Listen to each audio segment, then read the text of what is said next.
Hi everyone, my name is Willow Rose Moondancer. I make videos here on YouTube about Wicca, and I also have a blog called wiccansarewiccan.com. Today we are going to start talking about divination. So you may ask, what is divination? Well, according to Aaron Dragonsong, a definition for it would be any action that attempts to solicit information directly from the divine through the use of interpretive tools. So that would be what the general definition of divination would be. There are a lot of misconceptions about divination, however. One of the main ones being that we work with the devil. This is kind of ironic, however, due to the fact that the root word of divination is divine, which means even if we did believe in the devil, we wouldn't be working with him. We would only be working with God or the universal energy source or whatever divination, whatever divinity you believe in. So how does divination work? So opinions vary depending on the Wiccan or pagan, as does most things. Some believe that it is completely through yourself. Others believe that you get answers solely through the divine. And then there are people like myself who believe that it is a combination between yourself and the divine working together to get answers. So there are multiple different types of divination. So the first one we're going to talk about is tarot. So I'm just getting my cards out so I can show you a bit. So these are my tarot cards. There are typically 78 cards in a deck. I believe mine has 79 because it has an extra card called the Unknown card. I typically, however, do not use it. There are 22 major arcana cards and 56 minors. So a major arcana card would look like this, whereas a minor arcana card would look like this. So within the minor arcana, there are 4 types, there are 4 suits. These can have various names, but the ones I'm going with today are wands. So looks like that. Typically has a red theme to it. Then there are the cups. So this one's very purpley water-based, whereas wands is more like fire-based. We have pentacles, which is more earth-based. And then we have swords, which is predominantly air. The way you use tarot cards is you hold them, and while you're holding them, you can shuffle them, and you want to be thinking about a question or a situation that you want to have answers for. There's various different ways to shuffle. Some people just shuffle like this. I read cards in reverse, where some people don't. So in order for there to be a chance for a reverse card, I like to put my cards on the table and just shuffle them around like that. And then I do a regular shuffle as well. And then there are various ways to pull your cards. I like to just pull the cards on the top. Other people like to fan their cards out and then intuitively pick which cards are calling to them. And then you have different spreads that you can use for different situations. A very common spread is the Celtic cross. So a spread is essentially just when you pull the cards, how you lay them out. And then the different positions that you lay your cards in dictate what the card is speaking about. And the tarot cards can tell you about your past, your present, and your future. Each card has a meaning of its own, and then you use your intuition to figure out how it relates back to the situation or question.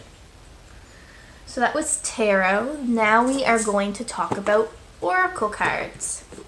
So they're very similar to the tarot cards in the sense that each card has a certain meaning. This is my deck. It is based off of Gaia and her messages. There's no set amount of cards for an oracle deck, and they have no suits. And they're more literal rather than interpretive. So, for example, if I pulled this card, it says perception, beyond the veil of illusion. And then it comes with this little book. And you can go right to the card in the book. It's card 39. And it'll tell you exactly what the message is that the cards are trying to give you. People, when they're interested in tarot, they often start off with oracle just because it's a lot easier to pick up. So yeah, that is my oracle set. Just a second, I'm putting it away. And then we also have runes. I have a set of runes, however, I don't use it very often. It's just personally not my favorite way to do divination.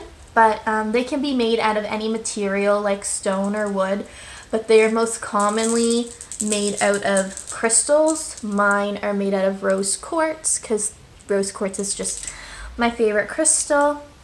On them they have an ancient German alphabet, as you can see here. This alphabet, sorry if I say this wrong, is called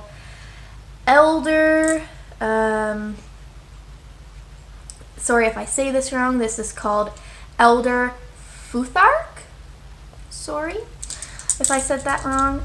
There's 24 in a set. And each letter of the alphabet is on a different rune, and each letter has a different meaning. And there's various ways that you can use them. You can just pick random ones from inside the bag, or you can take a handful of a random amount of runes and roll them like a dice and then read them that way. So next we're going to talk about pendulums. They're actually one of my favorite ways to do divination. You can use just a regular necklace like this that has a pendant on the bottom, or you can use an actual pendulum made for divination. Either will work just fine as long as you have something hefty on the bottom.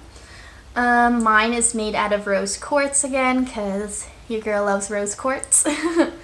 It's used to communicate and work with various energies, your spirit guides, deities, actual like spirits in your home, anything like that. They answer yes or no questions. The way that I use a pendulum is I like to start off by asking for a specific energy, deity, spirit, anything like that. So I usually ask Gaia to come forward, and then to make sure that she's actually there and my pendulum is doing its job, I ask like 2 tester questions. Well, correction, I do that after. First I ask for a yes answer. And then I ask to see what a no answer would look like. Notice how it changes? And then I would ask a question like, am I a girl?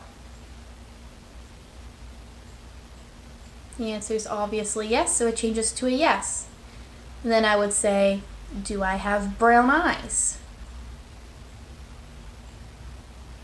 The answer is obviously no, so it shows me a no. And that's just how I know that it's working.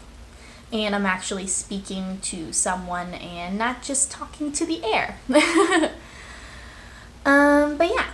And then the last type of divination that we're going to talk about, and I'm not going to go too far into detail about it because I want to do a separate video just about it, is tea leaves or tasseography.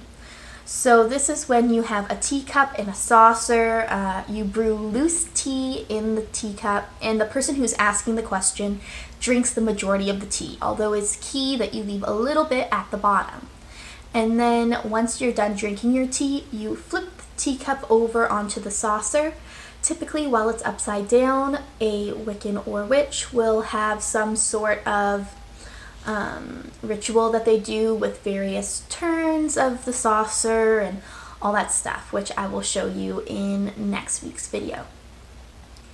And then they take the cup off of the saucer and they look at the various shapes and images that the tea leaves have left on your cup.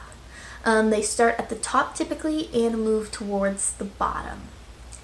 And that is it for today's video. I hope you enjoyed. Make sure you check out my blog, wiccansartwiccan.com, because I make 2 posts a week, one on Wednesday and then one on Friday.